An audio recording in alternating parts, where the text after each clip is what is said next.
welcome back to the Onebar and Lupagus show. I'm Lupagus, rocking it solo once again. And we're going to continue talking about the combine today with four players who may have just worked themselves out of being possibilities at pick 12 because they performed so damn good at the combine.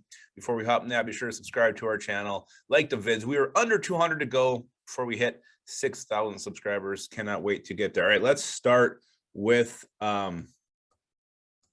players who worked their way. They had such good performances that they're no longer probably going to be an option for the Vikings at pick 12. So kind of a bittersweet video.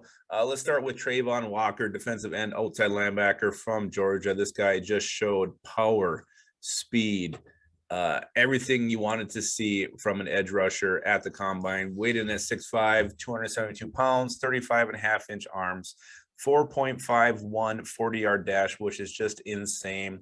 35.5-inch vertical jump, 123-inch broad jump.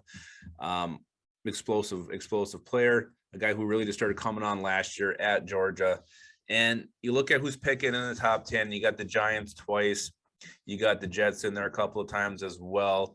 Everybody's always looking for pass rush help. Trayvon Walker, guy who looks to me to be a lock to be a top 10 pick this year. And that's someone the Vikings are going to be able to get at pick 12.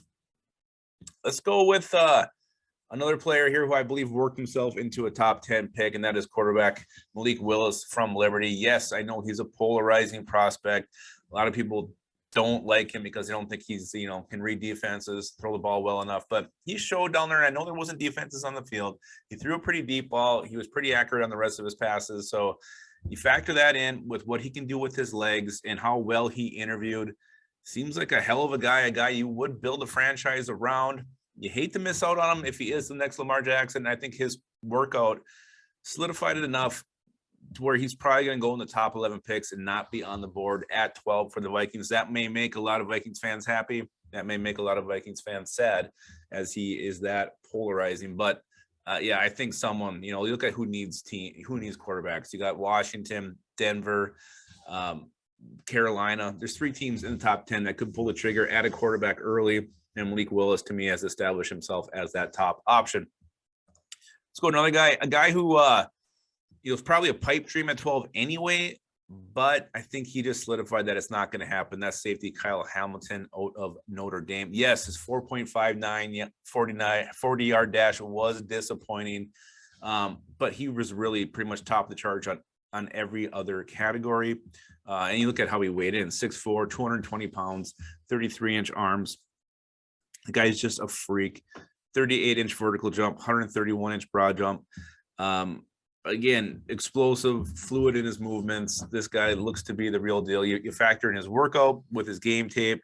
That's enough to show that he is definitely a top 10 selection. And a guy I still don't think gets over the top 5 picks. If he does, I will be shocked. 4.59 40 is a little disappointing, but again, I think his game tape speed is much faster than that.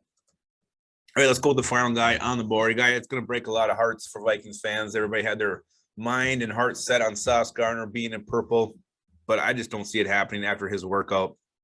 This cat is 6'3", 190 pounds, ran a 4.41 40-yard dash. He can absolutely fly. No one should be moving that fast at that speed. So he's got the recovery speed he needs. He's got the speed to come up. You look at what he did in college, not allowing a single touchdown, rarely allowing completions. Sauce Gardner is the real deal. And I don't know how the hell he makes the pick 12. I just don't see it happening anymore. So Vikings fans, it was fun to think Sauce could be in purple, but we better just start setting our sights on Derek Stingley, Trent McDuffie, basically any other corner, because Sauce Gardner is one of the top 11 best players in this draft and surely will not make it to pick 12. All right, so those are four players who I think work themselves out of being options at pick 12 in a good way for them and a bad way for Vikings. Let me know if you got anybody else in the comments who you think will no longer be available at pick 12 because of how well they performed at the combine. And also, always remember to keep your skull in your hole.